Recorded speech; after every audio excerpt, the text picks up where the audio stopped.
Generosidade. Você conhece alguém generoso ou generosa? Alguma pessoa que tem as mãos abertas, né? Ele doa as coisas, ele presenteia, ou eles gostam de fazer isso com as pessoas. Você conhece alguém assim? Eu tive um pastor chamado Daniel Venina Polinário. Ele sempre falava que quando a pessoa é generosa e está com as mãos abertas para doar, ele também ficará com as mãos abertas para receber. Eu acho isso muito interessante. E é bíblico. A Bíblia diz lá no livro de 2 Coríntios, capítulo de número 9, versículo de número 6 ao 9, sobre a lei da semeadura. Diz que cada um contribua segundo tem colocado no seu coração, não com tristeza, porque Deus ama aquele que dá com alegria. Mas vamos lá. Hoje é o nosso devocional diário da The Holiness, hoje 28 de janeiro de 2025. E o tema é a blusa cor-de-rosa. É o nosso tema do nosso devocional Pão Diário. Por que a blusa cor-de-rosa? Conta-se a história de uma jovem que ela chegou até uma prateleira de uma loja e ela viu que ali tinha uma blusa cor-de-rosa. E essa jovem, ela tinha essa generosidade. Quando ela olhou para aquela blusa, ela disse: tem a cara da minha amiga fulana. E foi lá, comprou aquela blusa e mandou entregar no endereço da sua colega, da sua amiga. Eu achei isso uma atitude muito interessante de alguém que tem esse dom da generosidade. Às vezes a gente passa em alguns lugares realmente e olha para uma vitrine, olha para uma roupa, olha para algo e a gente lembra-se sempre de alguém. E como é bom também ser generoso, doar, né? Bem-aventurado. A Bíblia diz que é mais bem-aventurado é dar do que receber. Então é muito bom quando você tem esse dom da generosidade, de você abençoar as pessoas e tudo mais. Mas vamos lá. Hoje nós estaremos também estudando o livro de Êxodo, o capítulo de número 19 e o capítulo de número 20. Vamos? Capítulo 19 vai falar sobre obediência, compromisso e santificação. Deus chama Moisés e fala para que ele oriente o povo a santificar, a lavar as suas vestes e se apresentar ao Senhor daqui a 3 dias. Eu acho isso uma coisa muito linda. O nosso Deus é um Deus que exige de nós obediência, santificação e compromisso. Há muita gente hoje que não tem mais compromisso com Deus, nem compromisso com a sua palavra. Hoje mesmo, eu ainda li um comentário em algum local que a pessoa disse assim: olha, eu sou evangélica e não tenho pastor, porque o meu pastor é Jesus Cristo. Geralmente, quando as pessoas dizem que ser crente e não tem um pastor, não ter um líder, né, para orientar, é preocupante. E diz que Jesus é o seu líder, é muito preocupante. Corre um risco de Jesus nem ser seu líder, muito menos Salvador, porque a Bíblia diz que Deus exigia aí do povo obediência, santidade e compromisso. E eles disseram: tudo quanto Moisés falar, isso nós faremos. Eu acho isso lindo.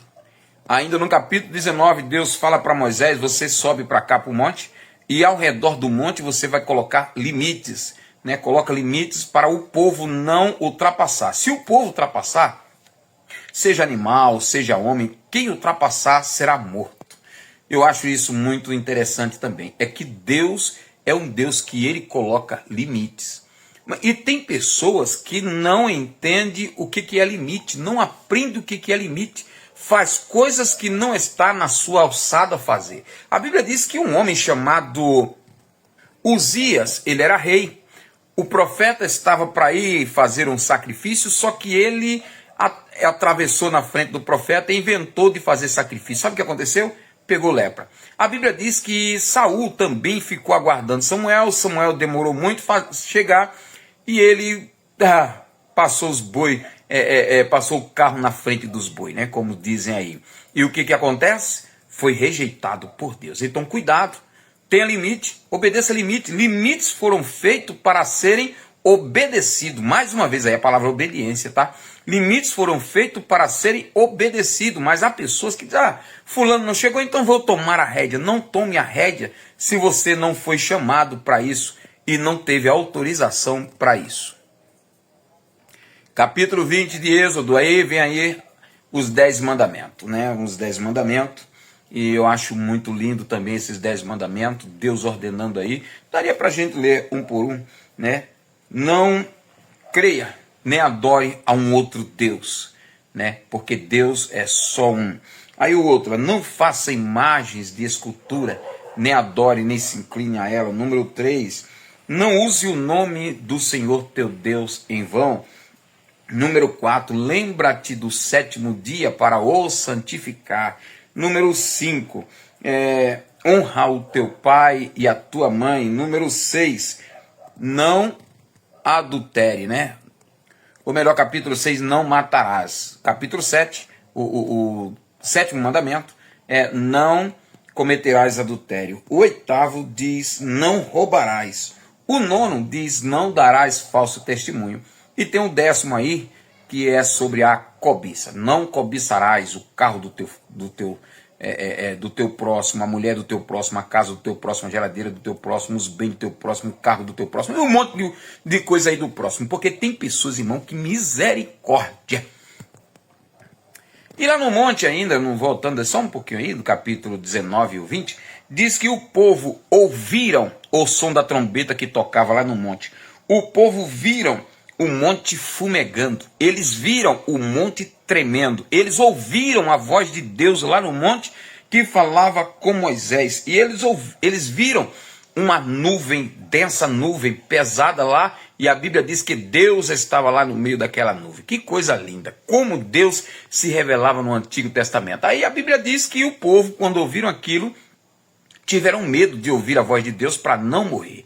Aí disseram: Moisés, vamos fazer aqui um trato. Deus fala com você, você fala com a gente fala com você, você fala com Deus, mas nós não queremos mais ouvir a voz de Deus. Ô irmão, tem gente que tem medo da voz de Deus. Como é gostoso ouvir a voz de Deus. Aí eu digo como Samuel, que ouviu 2 vezes Deus chamá-lo: Samuel, Samuel. E ele responde: fala, meu Senhor, porque o teu servo ouve. Se ouvires a voz do Senhor teu Deus, não endureça o vosso coração. Aí agora Mateus, capítulo de número 18, versículo do 21 ao 35. A primeira parte aí, Pedro chega perto de Jesus e pergunta para Jesus: ô Senhor, até quantas vezes eu devo perdoar o meu irmão? Até 7 vezes? Eu acho que ele achava já um número muito grande, né? 7 vezes. E Jesus disse para ele: não 7 vezes, mas 70 vezes 7. E contou para ele algo, né? Uma parábola. Ele disse: olha, um certo homem devia um valor para o rei.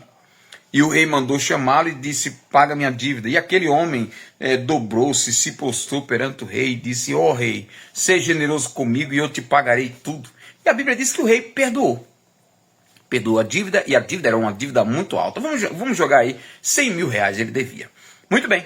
Aí a Bíblia diz que quando ele sai dali da sala do rei, ele encontra-se com alguém que devia para ele 100 reais. Olha que diferença, né? 100 reais.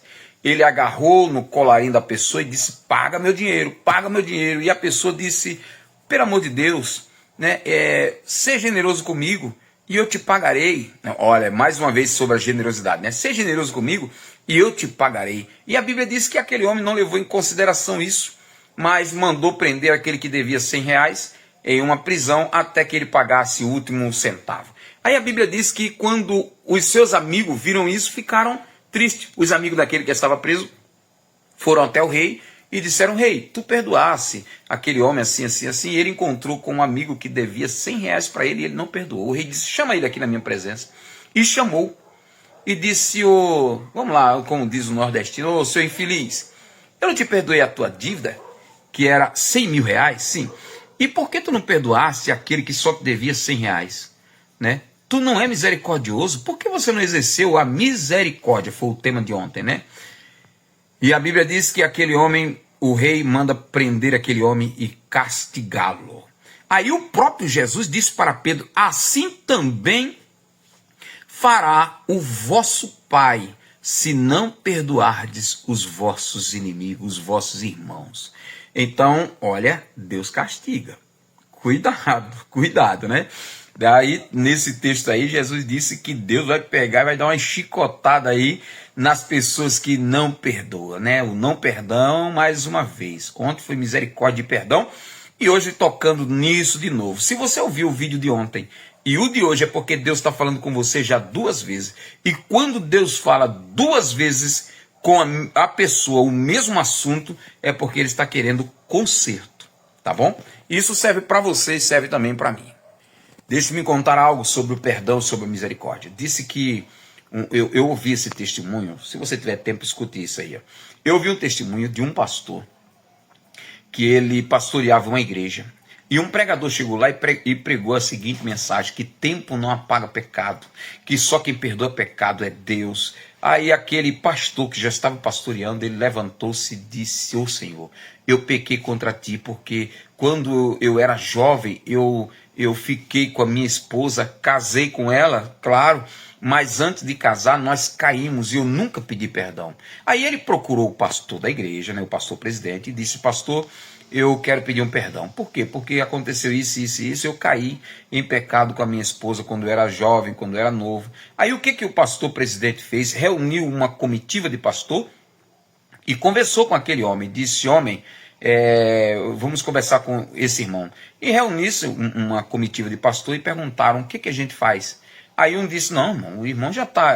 olha, o irmão aconteceu isso, né? Aí foi separado para auxiliar, foi separado para diácono, presbítero, evangelista, agora é pastor, pastoreia a igreja, é batizado com o Espírito Santo, a igreja cheia, a igreja... Não, irmão, Deus já perdoou um homem desse. Nós vamos orar, pedir mais uma vez que o Senhor apague as transgressões, os pecados, já que ele confessou, e ele continua a vida. Né? Aí alguém lá no meio dele disse: não concordo, ele tem que confessar publicamente perante a igreja. E infelizmente ele teve que confessar publicamente na frente da igreja, antes de falar com a esposa o que tinha acontecido. Quando ele acabou de falar para a igreja que ele tinha caído em pecado, a esposa com os filhos foram para casa na frente dele. E quando ele chegou em casa, toda a roupa dele estava tudo jogado lá de fora. Nem tempo deu para ele conversar. Ele agora cabisbaixo perante toda a comunidade, porque ninguém sabia o que tinha acontecido e nem com quem ele tinha caído. Caiu na sarjeta. Foi triste, caiu na sarjeta. Nos caminhos do Rio de Janeiro, passando-se algum tempo, aquele pastor que disse que não aceitava e ele tinha que confessar, estava procurando onde era o ginásio de Ibirapuera, porque estava tendo evento evangélico na época e ele queria lá. Encontrou-se com um mendigo e perguntou: você sabe onde é o caminho que vai para Ibirapuera? Aquele mendigo olha nos olhos do pastor e disse: lembra-te de mim? E ele disse: não. Não lembra de mim? Ele disse: não. Você nunca me viu? Ele disse: não. Você sabe por que eu estou aqui? Ele disse: não. Por sua causa. Eu estou aqui por sua causa. E sabe quem era? Justamente aquele homem. Então, meu irmão, minha irmã, é hora de perdoar. Não 7 vezes 7, mas 70 vezes 7. Grande abraço, Deus te abençoe. Amanhã teremos mais.